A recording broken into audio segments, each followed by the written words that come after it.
Why have so many empires fought over Yemen? And why has Yemen suffered through so many civil wars since the 1960s? And who are the Houthis of Yemen anyway? Does Islam motivate them, or is it more about geopolitics, about power? Welcome to Unravelling the Middle East. I'm Abdel Ali, your host. Please join me and my guest, Dr. Charles Schmitz, as we unravel the Middle East.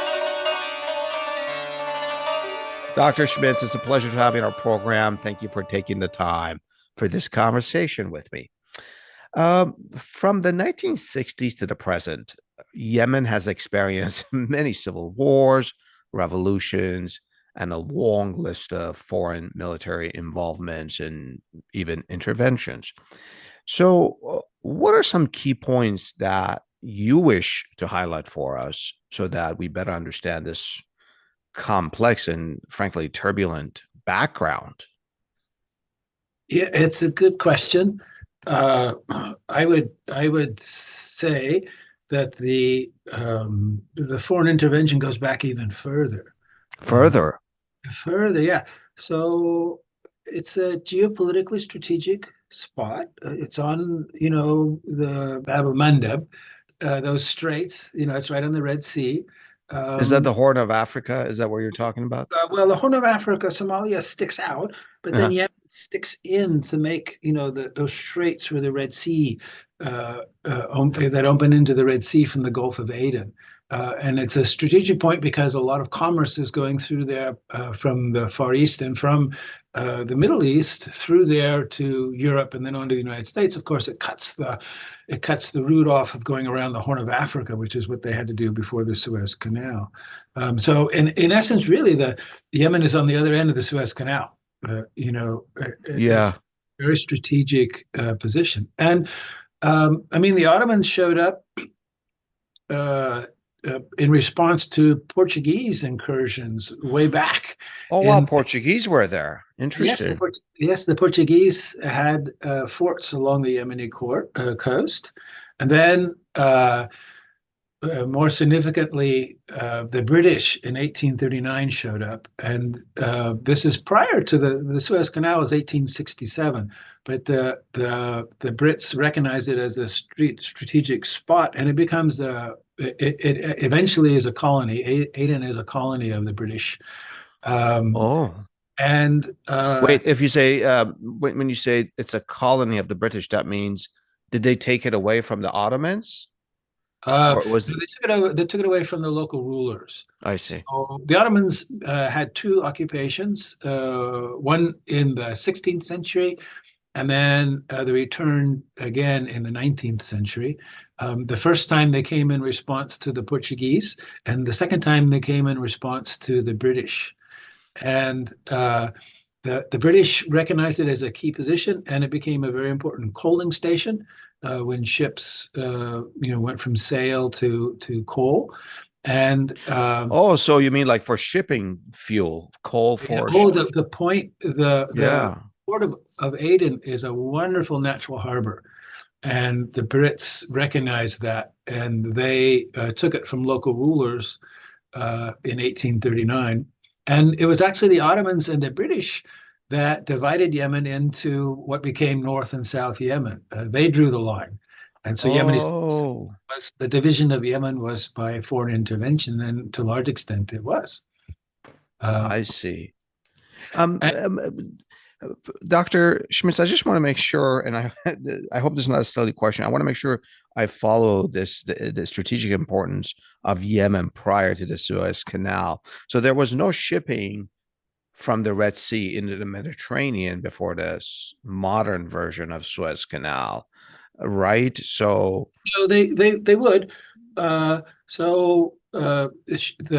trade routes through the Middle East, which is what the British were interested in, you could go through the Gulf of Aden up the Red Sea and then go overland through Cairo and up to Alexandria. Okay, overland. I see. Or you could go through the Persian Gulf, right, and then through what is now Kuwait, Iraq, Jordan, Palestine. You could go that way as well. Or they would come and they would land in Yemen and go. They would go all the way up the spine of the Hejaz Mountains, where Mecca and Medina are.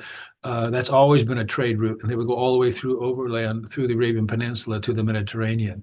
I But it see. was, So two of the three routes that you were mentioning from sort of India to the Mediterranean came through Yemen. One was overland through Arabia. The other one was yeah, shipping up north on the Red Sea and then land route through Cairo. I see. yeah, yeah, yeah, yeah. So it was always strategic. I mean, the first Ottoman occupation, of course, it wasn't so much the trade routes; it was just keeping the Portuguese out of the Ottoman Empire. But those trade routes are ancient. Those trade routes have been going on for a long, long time. Okay. So how does this get us to just Okay. Yes. the Yes. craziness of the 1960s? Yes. Yes. Okay.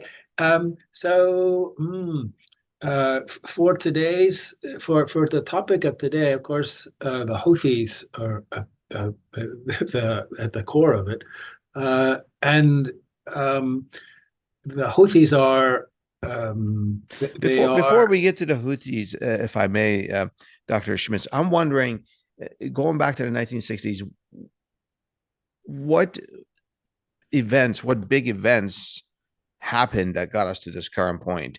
yeah, yeah, Yeah. that's where I was going. So Oh, the that's where you were going. Oh, Houthis okay, please. Houthis are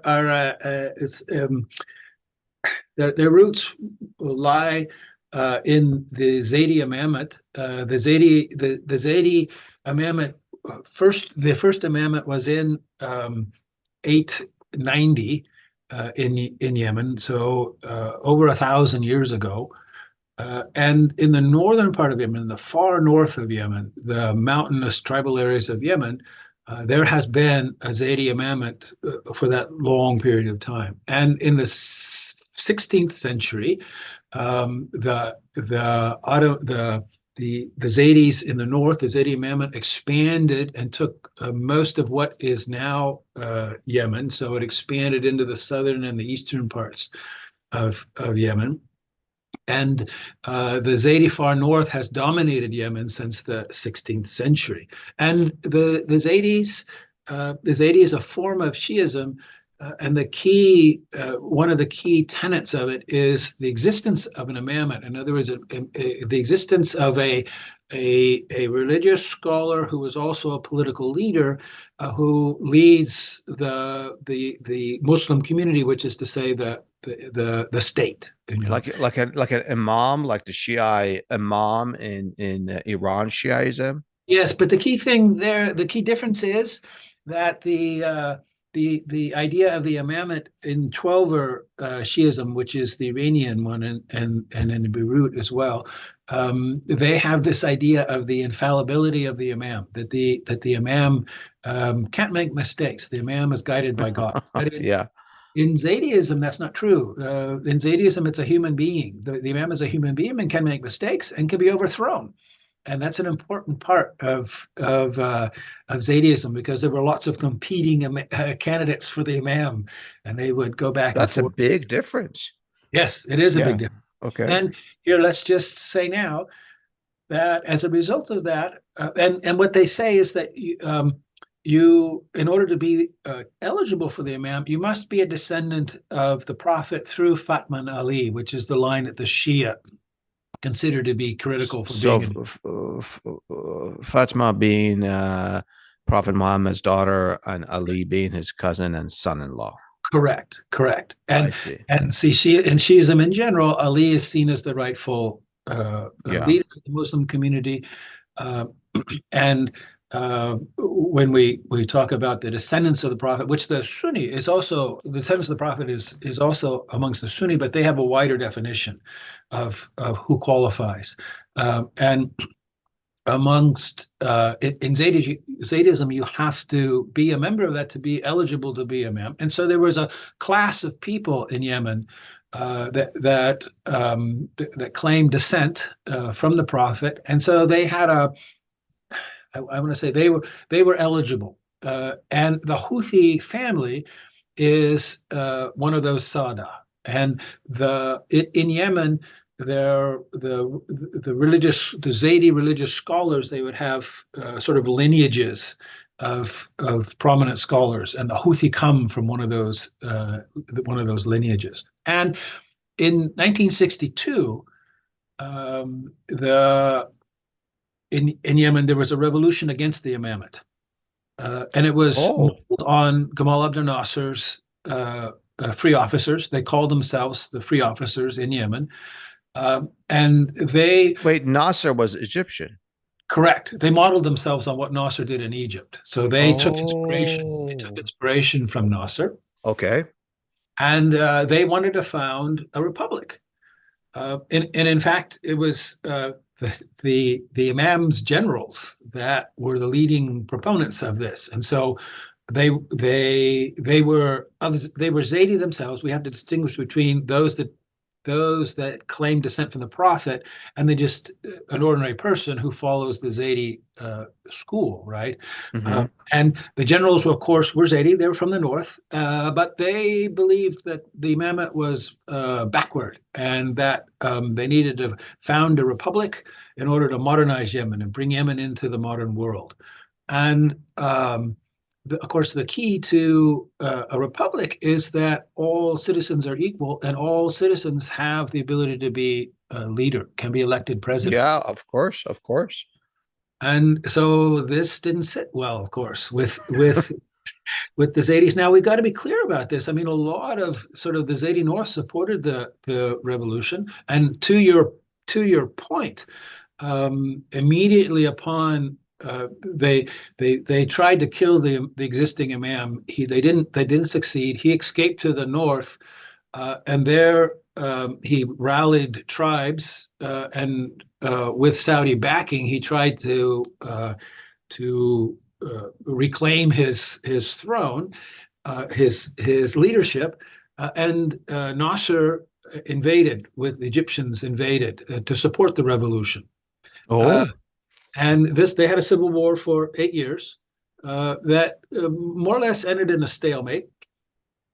Uh, but the key to it was the republic survived. So the idea of a republic survived, but it was led by conservative tribal leaders and some religious leaders. So it was conservatism, socially conservative, but the republic survived. And I'm for sorry. the, When you say socially conservative, was it like an Islamic republic or just a no, republic? Okay. no, there were Islamic currents, yes, and we can say that, following on a little bit, that at that point, so 1970, at that point, South Yemen, which had been under the British, uh, became independent, and it went far to the left. So it became a Soviet client state. Oh, And okay. the Saudis, of course, were fearful of communism, as the rest of the Arabian Peninsula was. And so the Saudis bolstered North Yemen, the North Yemeni government, and bolstered particularly conservative elements and particularly Islamic elements, yes, because in the Middle East, always Islam is used against communists because communists, Yeah. right? And Yeah. so the conservativeness, and okay, and so let me just say that the uh, the Sada are those people who claim descent from the Prophet. they were they were in a difficult position. So a key tenet of Zaydism is that there be an imamate and that the imam be someone of descent to the Prophet. And here they are all of a sudden in a republic. What are they going to do? And it did throw the Zaydi community into a some thinking, some rethinking, and there were lots of proposals that were made. Some tried to use Zaidi, traditions and customs to justify a republic and to having a non-Sada, a descendant of the Prophet as the leader. So there were reformulations of Zaydism that happened, and then there was a Zaydi party that was formed in 1990 when Yemen unified, to participate in electoral politics. Actually, Hussein al-Houthi, the founder of the Houthi movement, he was a representative in parliament for that party, Hizb al-Haq. Uh, and That I mean, means party of justice. Hizb al-Haq, yes, yes, Yeah. Okay. yes. Hizb, party of truth, party of Okay. truth, Part of truth. Oh, okay. I see. party of truth. Could be justice, yeah. Adala is usually justice. I see. So Zaidi party participates in parliamentary politics in 1990. Yes, and so the Zaidi. I mean, many of the Zaidi, those that are Sada, the descendants of the Prophet, who are and generally they are well educated and generally they um, do well. And they have in the past. They were the ones that were the imam's bureaucracy in the past in the state and whatnot. So they're the elite among them are well qualified people, quite educated. Uh, some of them just became part of the republic and served the republic, and didn't worry about Zaidi theology and the implications of the republic. Yeah. But there was, and then in addition to that, the other factor that happened in that period was Saudi Arabia was supporting, conservative Islamic elements, among them, Salafis and the Muslim Brotherhood in Yemen, in the northern part of Yemen, and they were having success in the northern part. And so there was, in general, amongst Zaydis, the idea that Zaydism needed to be made relevant to the young, needed to be made relevant to the new generation, needed to be made relevant to living in the republic, and so they started kind of a cultural revival movement. Many of them. Oh. Um, University students who are not, the sort of traditional Muslim scholar of the past, that Hmm. model. They're educated at university, and they started making CDs for distribution and tapes for distribution. And the idea was to counter the influence of the Salafis in the north and the Muslim Brotherhood in the Both north. of whom were Sunni Muslims. Yeah, yeah, I yeah, mean, yeah. still are Sunni Muslims. Yeah, that's what I Still meant to are. say. Yeah, Yes. yeah. Yeah, Okay. and we should add that the Salafis, in particular in the north, they targeted the Zaydis because, and they targeted the very idea that somehow Zaydis were privileged in their leadership. The Sada, excuse me, the Sada, the descendants of the Prophet. They espoused an egalitarianism that all Muslims are equally qualified, and that got really at the heart of Zaidi, the Zaidi identity, and so that they reacted first with this cultural movement, right? Hmm.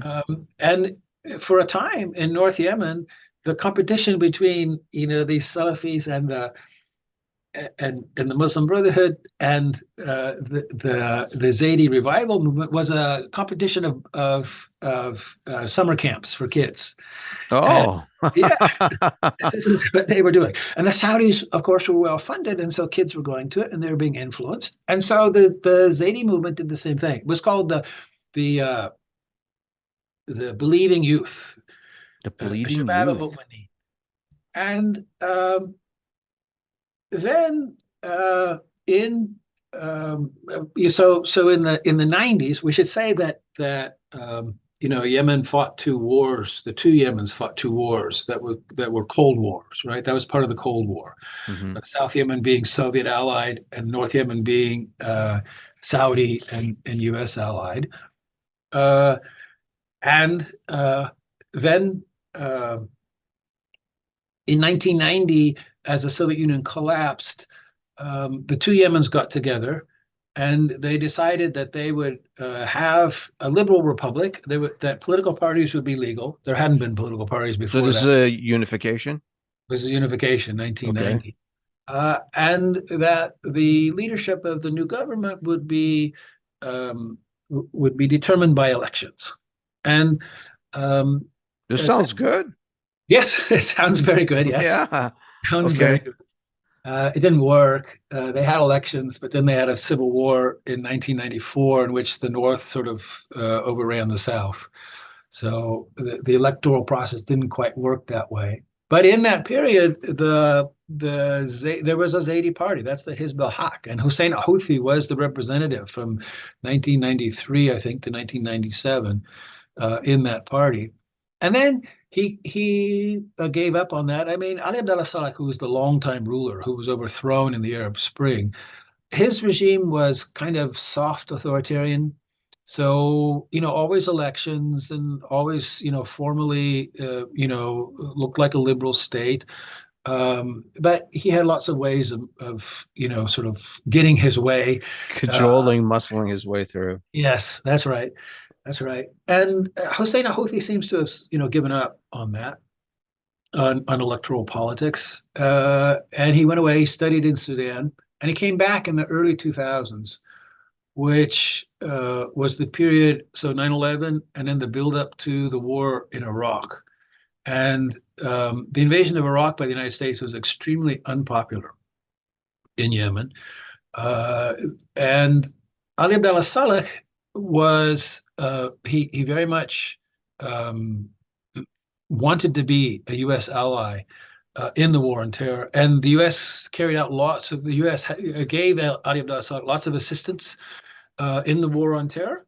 And Hussein al-Houthi used the close relationship between the United States and Ali Abdullah Saleh for his political gain. So in the north, actually on January 17th, Hussein al-Houthi gave this speech in which he What year? January 17th of what year? what 2000, 2002, January, 2002. Okay.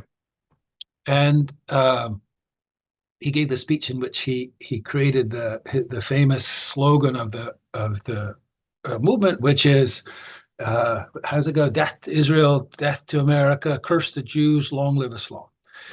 And He's covered all his bases. I that's right. love it. That's right. That's right. And Interesting. he gave that speech, and then he told his followers to go around through the mosques and start saying that.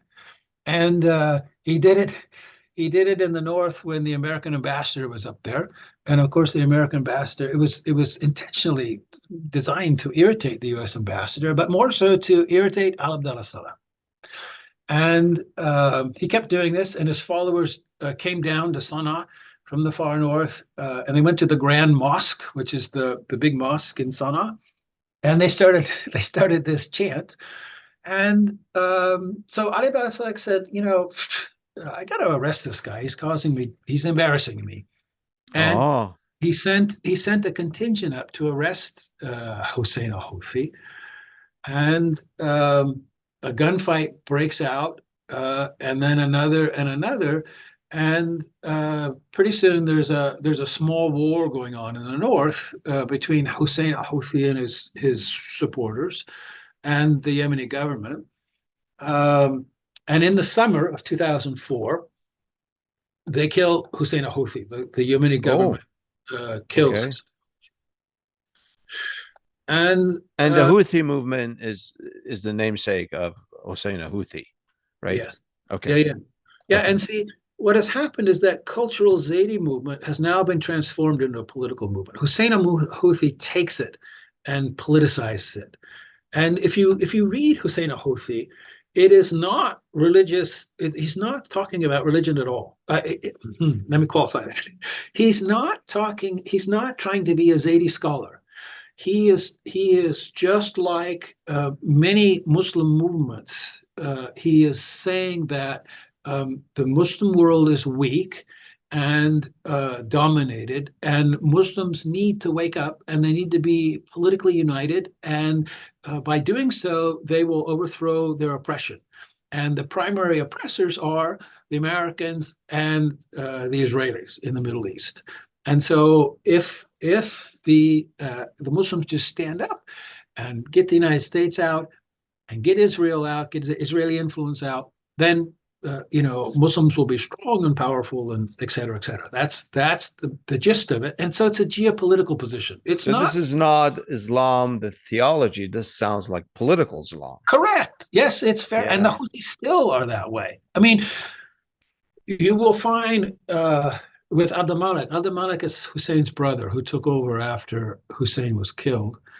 You will find theological statements. You'll find theological arguments, and they're all trying to establish Shiism as the rightful Islam and trying to establish Zaydism, a particular form of Zaydism, as the proper way to be a Muslim, et cetera, et cetera.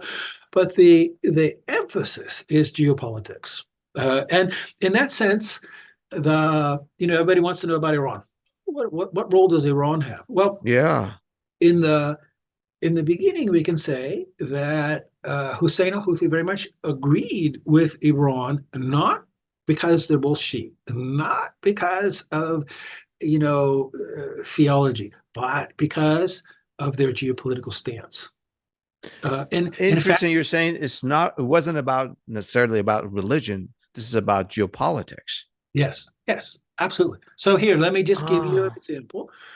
Um, Hussein al-Houthi, he gave all the, he was, Hussein al-Houthi was clearly very charismatic. And he gave all these speeches, which have been transcribed and are now sort of the orthodoxy of the Houthi movement. And I remember reading one of them in which he says, that he admires Hussein al-Houthi, admires Khomeini, but he admires him not because of his Shiism, of his Twelver. That's the name for the Iranian Shiism. His Twelver, Imamiyya, it's called. Not because of his Imamiyya. He admires him precisely because he went against the tenets of his religion. He went against the quietism of Imamiyya. He made Iranian Shiism politically active, and that's why he admires him. And that's the same that Hussein al-Houthi says about Zaydism. In fact, at one point, Hussein al-Houthi says, what does studying Zaydism do? Nothing. It makes us passive. It ruins our minds. Let's take these books and throw them against the wall. What we need to do is be active.